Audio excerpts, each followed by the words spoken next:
Hey everybody, welcome back to the channel. Are you looking for a compact 12.8 volt 320 amp hour lithium iron phosphate battery? Well, you found the right video if you're looking for a teardown and review. Now we got to see if this is the right battery for you. Let's get right into it.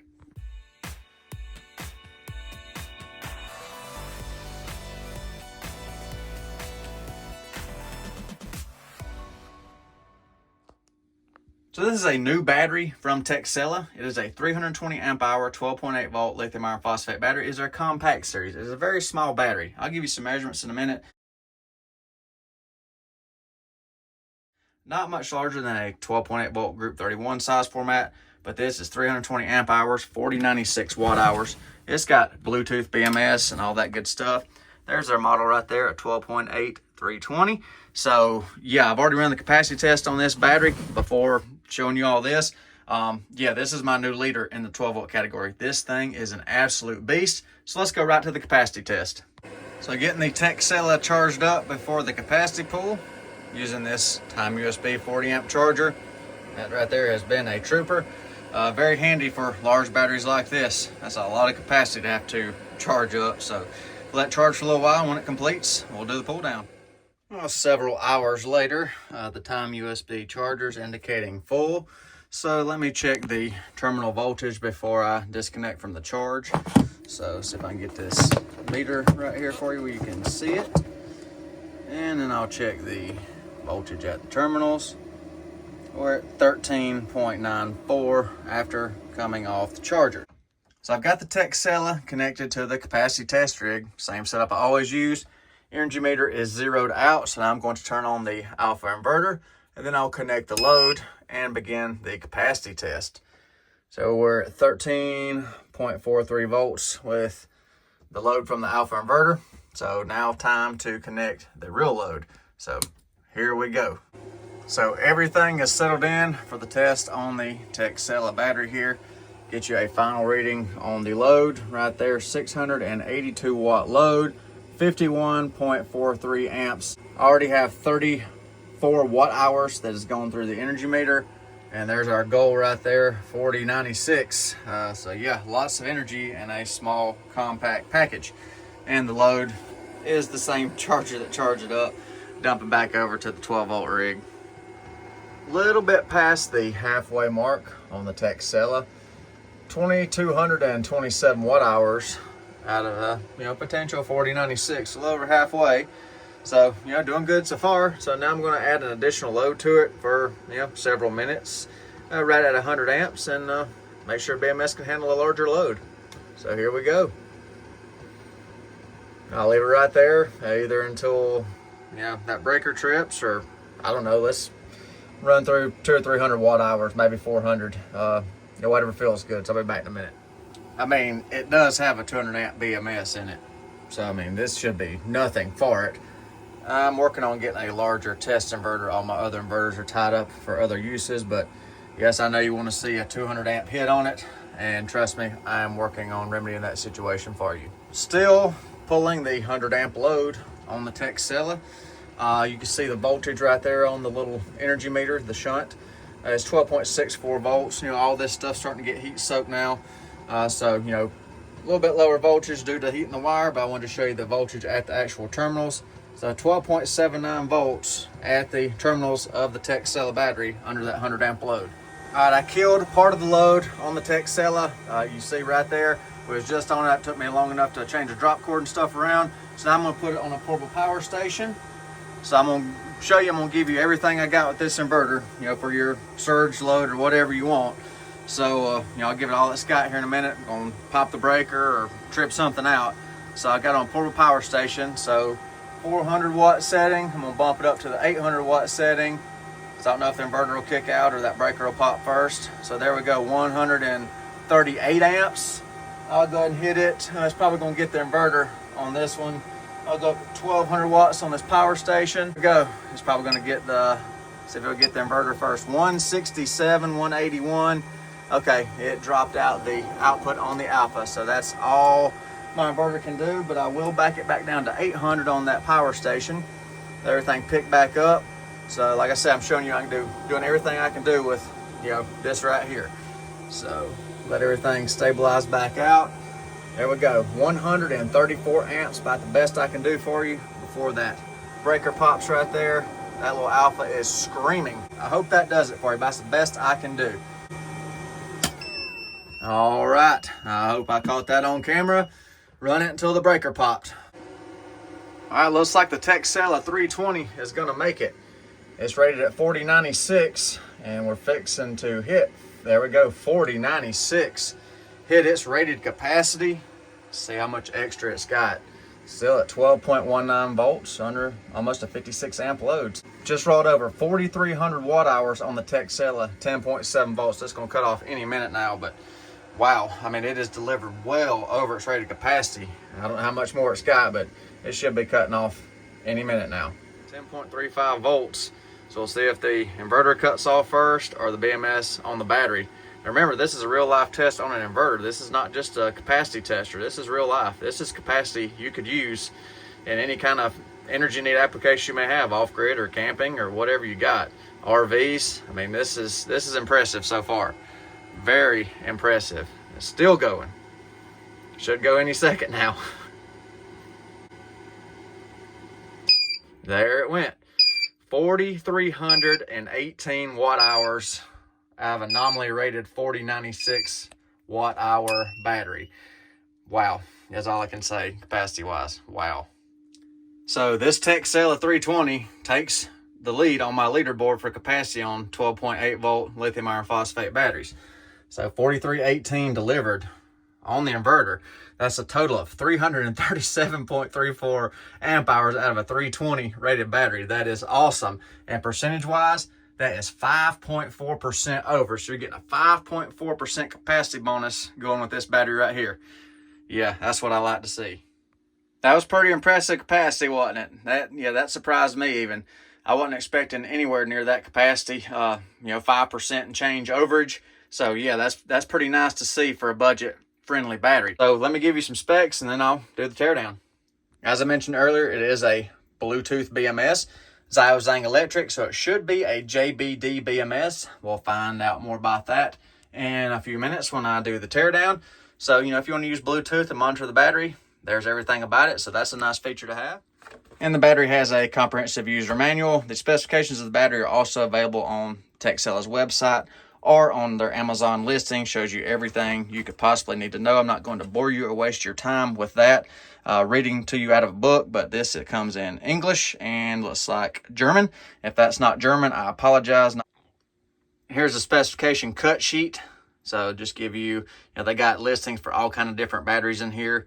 So, this battery right here's got a 200 amp BMS.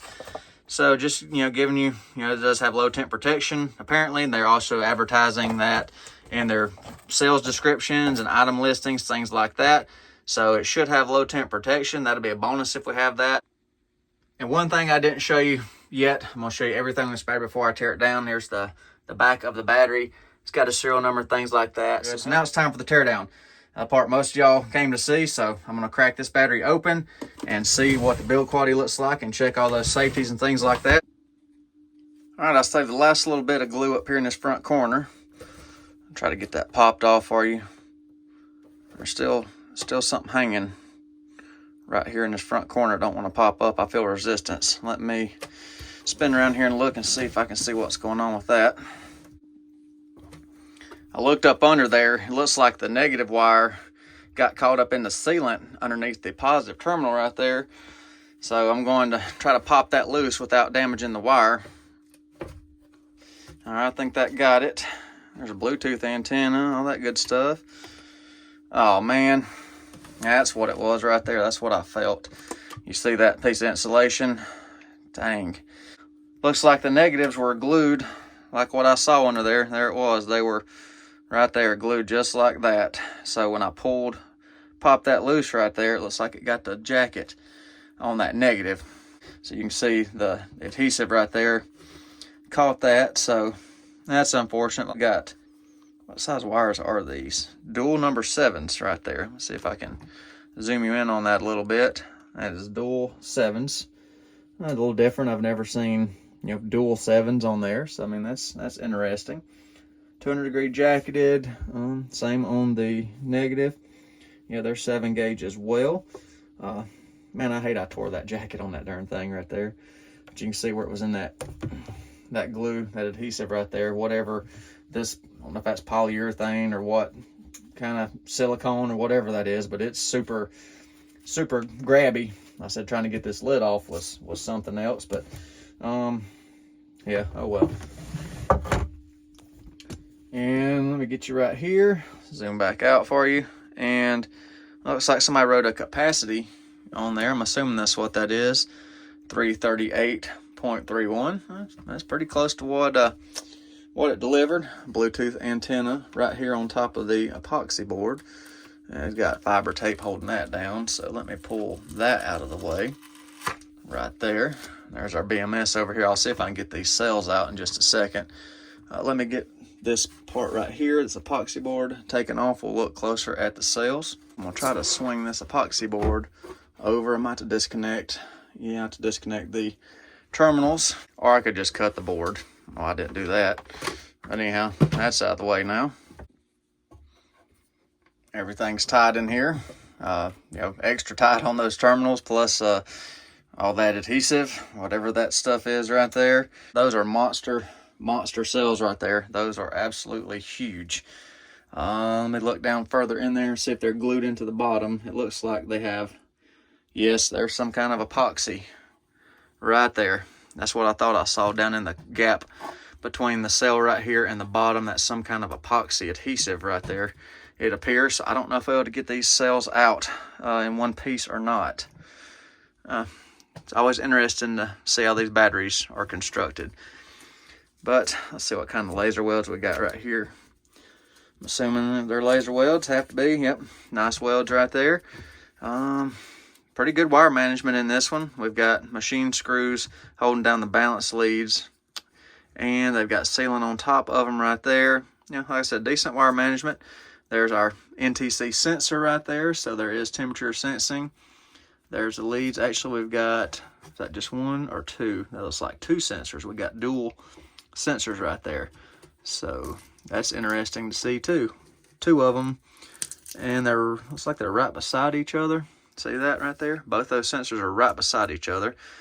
You know, I would have not done that if it was me. I mean, they're the engineers, but I would think you'd have one sensor here and maybe a sensor there or a sensor somewhere else instead of them both in one spot.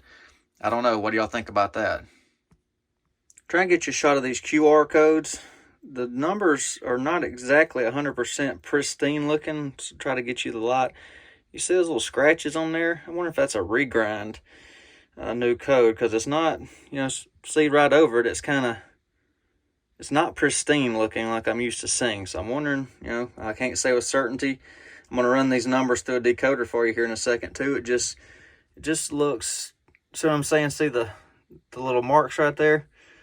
I don't know if that's a regrind or not, or if it's just the way I'm seeing it in the light right here. That one's a lot clearer, but you see the little scratchies right there on the right hand side of the QR, how it's kind of, you know, scratched in there a smidge. But there's the numbers. I'm going to put them through a scanner too here in a second, see what I get, you know, off of them. Just trying to show you everything and be transparent as always. Everything I see, I show you. So I ran it through a decoder, all these different cells, the same decoder I always use. Not coming up with anything, so, you know, I don't know any information about these cells, the vendor who made them, new or used or anything like that. Only going off an assumption, but hopefully that shot was close enough. If you want to research it a little further, you know, go right ahead. You find out anything else about these cells, let me know down in the comment section.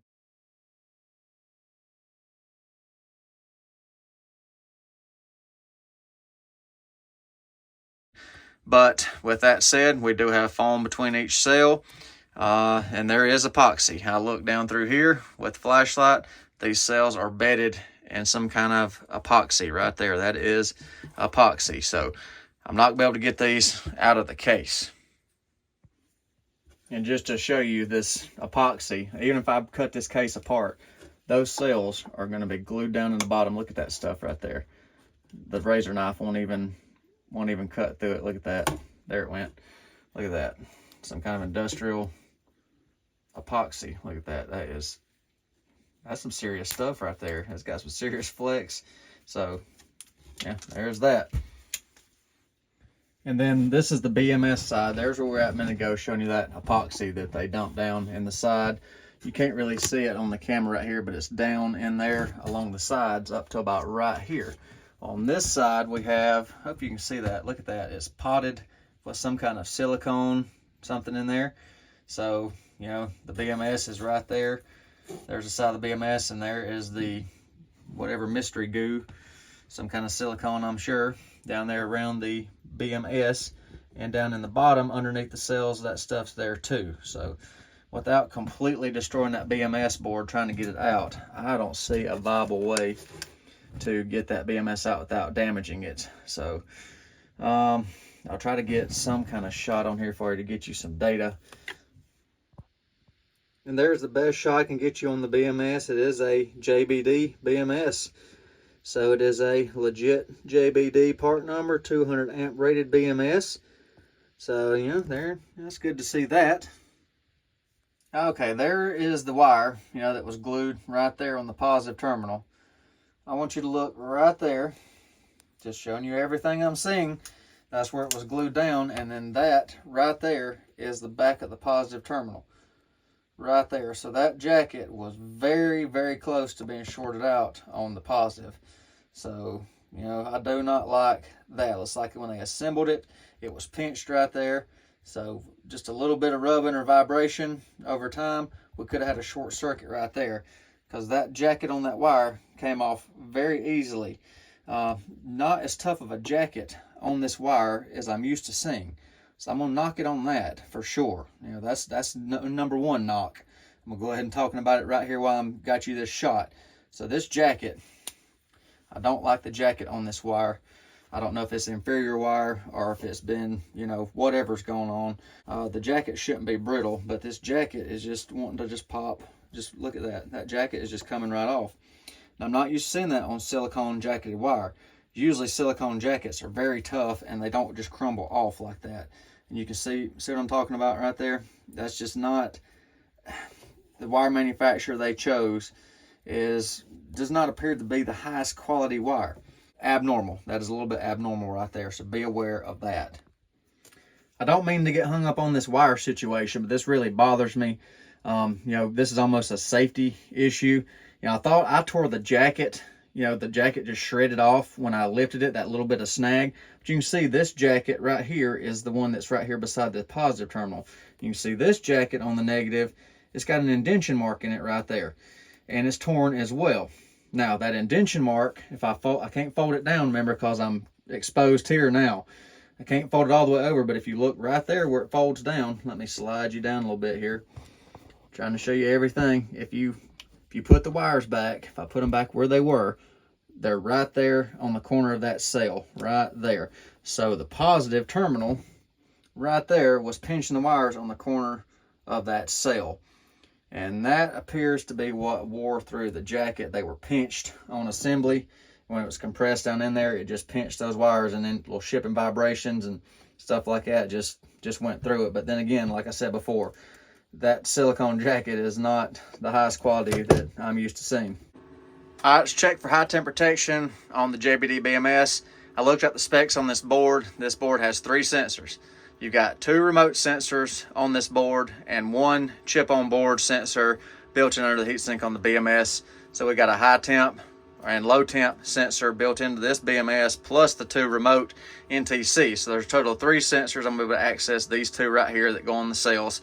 So I'm going to do a high temp test first. If high temp protection works, you'll see the charging drop out right here. So let me get these sensors right here and throw some heat to them.